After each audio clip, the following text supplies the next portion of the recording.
Welcome back to the news at 10. Federal agents appear to be stepping up their search for the person killing wild horses on the Mogollon Rim. Advocates for the Heber wild horses say they've seen an increased presence of federal law enforcement officials on the dirt roads in the area where the killer usually strikes. Investigative reporter Morgan Lowe has the latest efforts on finding out who's behind this.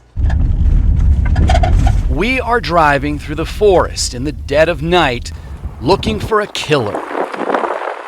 I'm listening for really any sounds, gunshots. I listen for gunshots. This is Betty Nixon, and catching this person has become a personal mission of hers. Tonight is one of the nights she believes the killer could be on the hunt. The snowstorm helps cover the evidence. It covers tracks. This is the Apache Sitgraves National Forest near Heber.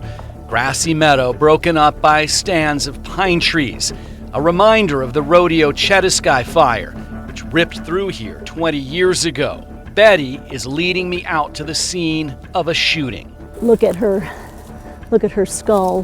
That's a bullet hole. Yeah, that right there is where she was shot. You see, this killer isn't hunting people.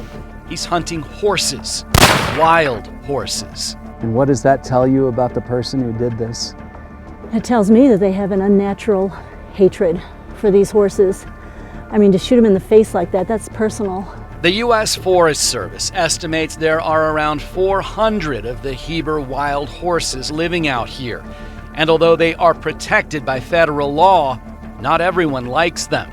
Some local ranchers and hunters believe there are too many of them, and they're competing with cattle, deer, and elk.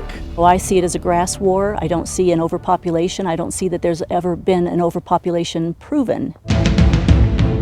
Betty and the other wild horse advocates, mostly women, have counted 40 killings since 2017. Stallions, mares, colts, and fillies gunned down by someone who has eluded law enforcement all this time. The latest shooting was at the end of December, right before a snowstorm. 4 horses shot dead.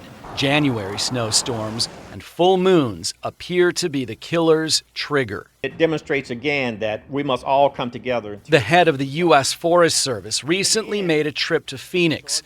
We took that opportunity to tell him about what's happening near Heber. There's a law enforcement issue up there where somebody is shooting protected wild horses. Randy Moore is the Forest Service chief. While I don't know specifics about this particular case, I have a lot of confidence that if our law enforcement personnel need some additional help, that we'll provide that.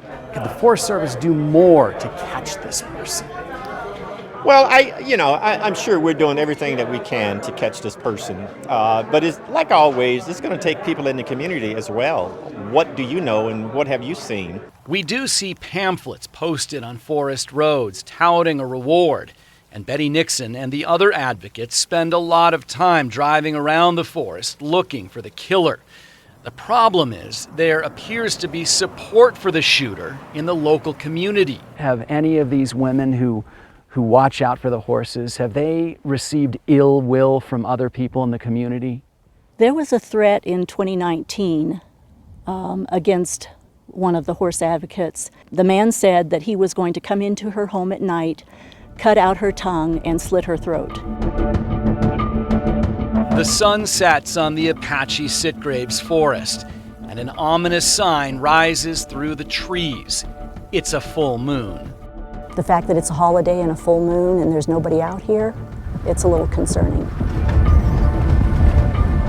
We drive down dirt forest roads, stopping occasionally to get out, walk, and listen. If I think that there's a possibility that there might be a dead horse out here, I'm listening for, predators or coyotes. We hear a vehicle coming down the road.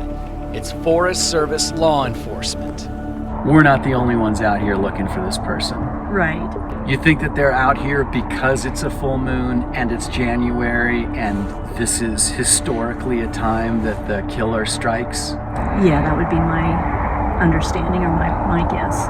It's the best sign yet that the Forest Service is taking this seriously.